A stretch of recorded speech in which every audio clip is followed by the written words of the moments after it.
अगर पार्टियों को लगेगा कि आनंद जी कैपेबल हैं और शिक्षित हैं, अच्छे व्यक्ति हैं, समाज सेवी हैं, तो हमारे पास आए।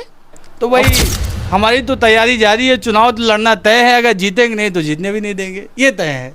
रामपुर मनिहारन विधानसभा सीट एक्चुअली में आप लोग सब जानते हैं कि यहाँ से कई बार से विधायक देवेंद्र नीम जी है, उससे पहले रविंद्र कुमार मोहल्लू जी रहे, लेकिन अब जो है पिछले कई सालों से एक नया चेहरा है एनपी आनंद के रूप में कई सालों से संघर्ष कर रहे हैं और निर्दलीय होकर कर रहे हैं। आखिरकार हम लोग आज सारी बातचीत करने के लिए आए हैं। भैया 2 साल से लगातार संघर्ष, आनंद साहब आपका संघर्ष कहाँ तक पहुँचा है इस विधानसभा में? सर संघर्ष हमारा जन जन तक पहुँच गया है। रामपुर मनिहारन का एक भी ऐसा गांव नहीं रहा है जहां पे एनपी आनंद पहुंचे ना हो, और युवाओं में, महिलाओं में, गरीबों में, बुज़ुर्गों में जो संभव प्रयास होता है अपने धन से, तन से, मन से वो मदद करता हूँ। मेरे राजनीतिक माहौल है, मेरे राजनीतिक कैरियर का मकसद सिर्फ़ और सिर्फ सेवा है। सेवा ऐसी होनी चाहिए जिसमें किसी का भला हो। सेवा ऐसी ना हो कि एक दूसरे को उलझाया जाए, एक दूसरे को तोड़ा जाए, जाति धर्म व्यवस्था के नाम पे या ऊंच नीच के नाम पे। हमारा मेन मुद्दा गरीबों का जो है, एक रोज़गार है, एक शिक्षा है और एक स्वच्छ वातावरण है, जो कि रामपुर मनिहारन क्या पूरे सहारनपुर के गांव-गांव की जो दिशा है और दशा है वो बिल्कुल बर्बाद हो रखी है। बड़े बड़े सत्ताधारी लोग, विधायक साहब, चाहे सांसद साहब, चाहे मंत्री साहब, वो तो खुद बढ़िया से महलों में रहते हैं, मौज से सुबह उठ कर ब्रेकफास्ट करते हैं, लेकिन जिस जनता ने वोट दिया था दिल में कहीं ठेस है। वो जनता सुबह उठते ही नालियाँ घर में जा रही है, रोड चलने के लिए अच्छे नहीं है, गांव में अच्छे संसाधन नहीं है, व्यवस्था नहीं है, लाइट की व्यवस्था नहीं है, एजुकेशन का स्तर इतना गिर गया, आप देख रहे हैं ना क्या एजुकेशन में चल रहा है।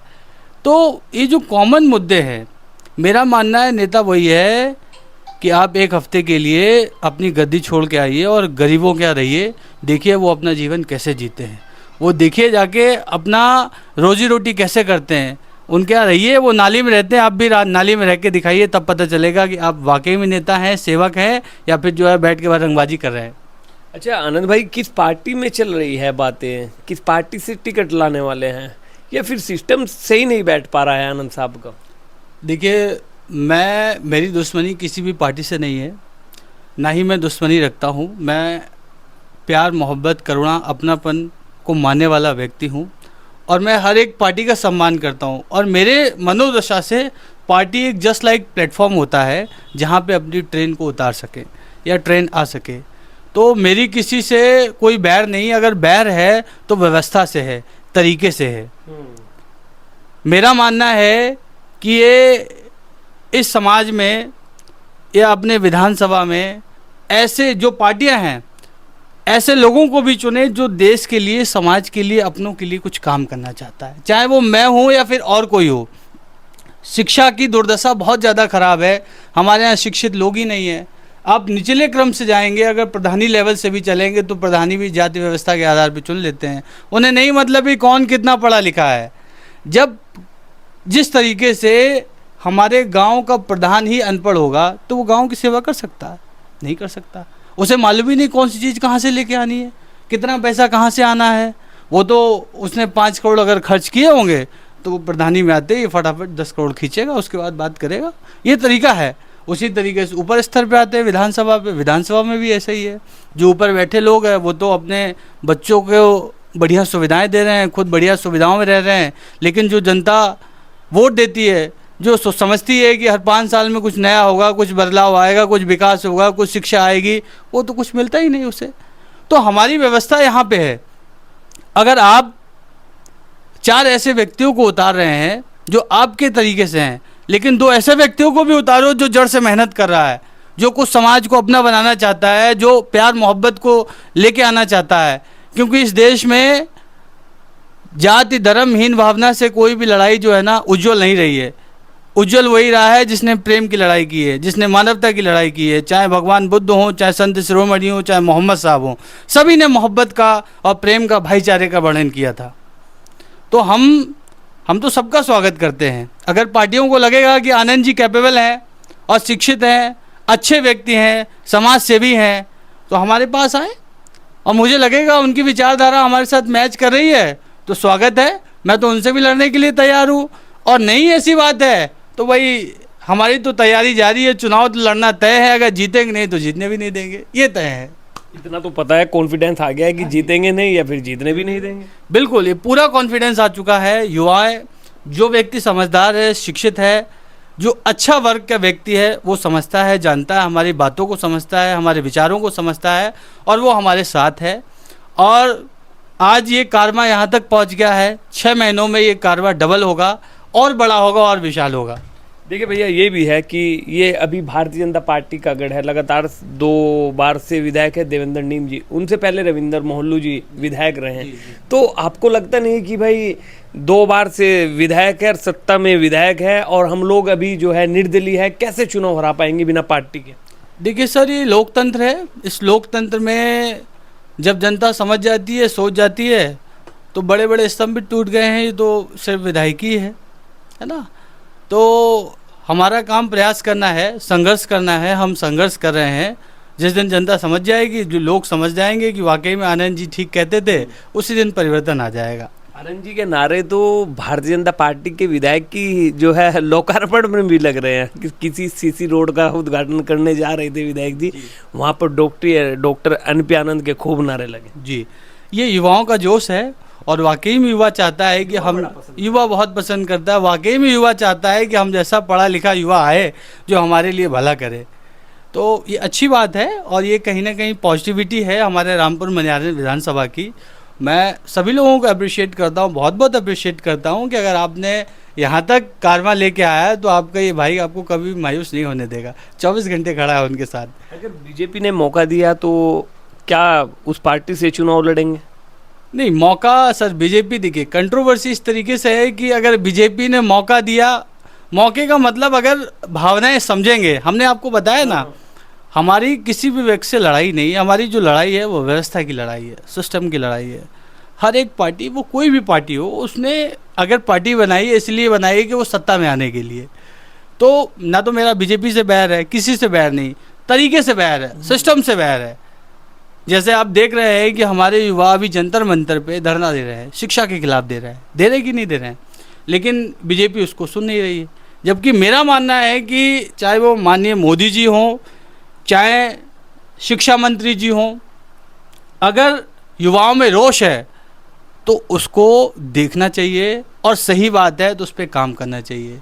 और मैं ये भी बात कर दे रहा हूँ, शिक्षा की बात आई है, कहीं ना कहीं हमारा युवा बहुत परेशान है, उसके पास शिक्षा नहीं है, रोज़गार नहीं है। बहुत मेहनत से गरीब आदमी अपना खेत बेच के बेटे और बेटी को पढ़ाता है, लेकिन वो पेपर लीक हो जाता है, ये समझिए कि वो मरने के कगार पे आ जाता है। तो इससे बड़ी दुर्दशा देश में नहीं होनी चाहिए, ये पार्टी को समझना चाहिए। और ये युवाओं ने ठीक उठा रखा है कि भाई शिक्षा मंत्री को इस्तीफा देना चाहिए। सेवा जो है ना, राजनीति है, वो समन्वय को लाने के लिए है, सेवा के लिए है, मज़ा करने के लिए नहीं है। हम तो ये भी कहना चाहते हैं कि अगर इस्तीफा नहीं दिया तो मुझे तो ऐसे आसार हो रहे हैं कि जिस तरीके से नेपाल में उस देश में सरकार बदल दी थी ना युवाओं में, आज हिंदुस्तान उसी कगार पे आ गया है, हमारा देश उसी कगार पे आ गया है, वही हश्र होने वाला है। तो मैं सबसे कहता हूँ, हमारा राष्ट्रीय शोषित दल, हमारा परिवार भी साथ है, उनको इस्तीफा देना ही चाहिए, और युवाओं के हक में। अच्छा आनंद जी, आप तो चलो रामपुर मनिहारन में कई सालों से सक्रिय हो, लेकिन कुछ नेता और भी आ गए हैं, अलग अलग पार्टी के नेता बड़े घूम रहे हैं।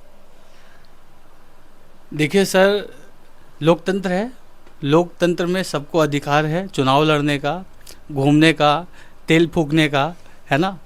और हमने आपको बताया ना कि वो नेता कोई भी हो, मैं जनता को सिर्फ एक बात कहता हूँ कि अगर बार बार एक ही नेता आ रहा है और बार बार पार्टियां उसे टिकट दे रही हैं, तो वो आपकी सेवा करने के लिए नहीं आ रहा है, सिर्फ मेवा खाने के लिए आ रहा है। मैं आपको बता देता हूँ, आपने पहले जिता के उन्हें 500,000 करोड़ रुपए का मालिक बना दिया और इस बार आएंगे तो 2,000 करोड़ के मालिक बन जाएंगे, लेकिन तुम्हारा कुछ होने वाला नहीं है। तुम कल भी सड़क, तुम्हारे पास सड़क नहीं थी, कल भी तुम गड्ढों में सो रहे थे और आज भी सोओगे। नाली तुम्हारे घर में घुस रही थी, आज भी वो घर में घुसेंगी। शिक्षा नहीं है, रोजगार नहीं है, या सेवा नहीं है। आपको ऐसे व्यक्ति को चुनना है जो आपके साथ खड़ा हो, धरातल से जुड़ा हो, जो शिक्षित हो, जो समर्पित हो समाज के लिए। अगर ऐसा व्यक्ति चुनते हैं तभी भला हो सकता है, वरना इस बार 2027 में जो पहले स्थिति थी वो आज भी आगे भी होने वाली है। तो ये जनता को तय करना है नेता कैसा होना चाहिए।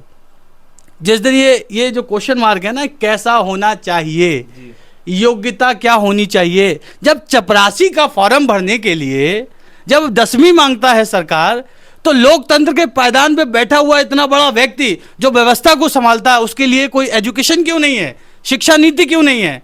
कोई भी आके जो है बस राजनीति के शहंशाह बन जाते हैं और हमारे पढ़े लिखे शासन प्रशासन लोग उनको सल्यूट मांगते हैं। बड़ा दर्द होता है यहाँ पे। क्या चल रहा है, व्यवस्था कैसी है। जिससे शिक्षा का सा नहीं आता वो शिक्षा मंत्री हैं, खुद का स्वास्थ्य खराब है वो स्वास्थ्य मंत्री हैं, कभी खेत में जाके खेती नहीं की उन्हें कृषि मंत्री बना दिया गया। तो ये व्यवस्था जब तक देश में रहेगी हमारा देश कभी सुधर नहीं सकता। भाई साहब, रामपुर के लोगों से मिल रहे हैं, लगातार खूब सक्रिय भी हो जी, कैसा रिस्पॉन्स मिल रहा है? रिस्पांस बहुत अच्छा है, बहुत ज़बरदस्त है। मैंने आपको बताया बहुत जोश है हमारे युवाओं में, हमारी मातृशक्ति में भी बहुत जोश है। और जो सज्जन लोग हैं, पढ़े लिखे शिक्षित लोग हैं, जो चाहते हैं वाकई में रामपुर में बदलाव आना चाहिए। पुराना नेता नहीं, नया नेता चाहिए। युवा विधायक, राष्ट्र का नायक, ऐसा व्यक्ति चाहिए। तो वो अगर आपको रामपुर मनिहारन के लोग विधायक भी चुन लेते हैं तो आप लोग सबसे पहले क्या काम कराएंगे जो आपके मन में है कि यार मैं होता विधायक तो फिर ये काम सबसे पहले कराता? सबसे पहले अगर मैं विधायक बनाना तो मेरा तो एक ही सपना है कि जिस मिट्टी में मैंने जन्म लिया है, जिस गांव में मैंने जन्म लिया है, गांव होता है, गांव की जो व्यवस्था होती है वो बिल्कुल आला लेवल की होंगी। अच्छी रोडें होंगी, अच्छी सड़कें होंगी, अच्छा सौंदर्य होगा। क्योंकि मैं देखता हूँ कि सरकार शहर तो बनाने में लगे हुए हैं, बहुत सौंदर्यीकरण कर रहे हैं, लेकिन गांव की व्यवस्था वैसी है, कुछ भी व्यवस्था नहीं है। मैं सबसे पहले अच्छी रोडें करूँगा, गांव में अच्छे संसाधन करूंगा, अच्छी नालियों की व्यवस्था करूंगा, एजुकेशन में लाइब्रेरी की व्यवस्था करूंगा, बच्चों को इधर उधर भटकना ना पड़े। जो युवा खेल से संबंध रखते हैं ऐसे लोगों के लिए गांव दर गांव या गांव से संबंधित ही ऐसे खेल के मैदान का शुभारंभ कराऊंगा, जिससे वो आसानी से अपना जीवन व्यय कर सके। और ये भी कोशिश करूंगा कि हमने एक बहुत बड़ी समस्या देखी है कि हमारी जो गाँव की महिलाएँ हैं या जो लेबर कैटेगरी है वो 150 रुपये में दिहाड़ी करती है। इसके अलावा इनके पास कोई भी ऑप्शन नहीं है, यहाँ पे कोई ऐसे संसाधन नहीं है। पूरी कोशिश रहेगी ऐसे लोगों के लिए, हमारे बहनों के लिए, माताओं के लिए ऐसे रोज़गार के संसाधन घर बैठे जो है मैं लेके आऊँ, जिससे वो अपने जीवन को आगे बढ़ा सके और अपने परिवार का पालन पोषण कर सके। साथियों, ये थे NP आनंद जी, रामपुर मनिहारन में बड़े सक्रिय हैं। पिछले कई सालों से लगातार क्षेत्र के मुद्दे उठा रहे हैं। सुनने में यह आ रहा है कि किसी पार्टी में भी जा सकते हैं, लेकिन पार्टी में जाने की डिमांड क्या है भैया कि वो आप लोगों ने सब सुना कि मेरी किसी पार्टी से कोई बेर नहीं है, मेरा तो सिस्टम जो है ना उससे बेर है, मेरा काम करने का अलग तरीका जो है वो बड़ा अलग है। तो साथियों, रामपुर मनिहारन विधानसभा में जो अभी बहुत सारे प्रत्याशी घूम रहे हैं उनमें और NP आनंद जी में क्या फ़र्क है ये तो आप लोग कमेंट में बताना। लेकिन अगर NP आनंद पर भरोसा कर लेती है रामपुर विधानसभा की जनता तो आप लोग क्या कहना चाहेंगे ये भी आप लोग कमेंट में बताना। तो मिलता हूँ साथियों फिर किसी वीडियो के साथ, तब तक के लिए शुक्रिया। आप बने रहे TTC न्यूज़ चैनल में। जय हिंद।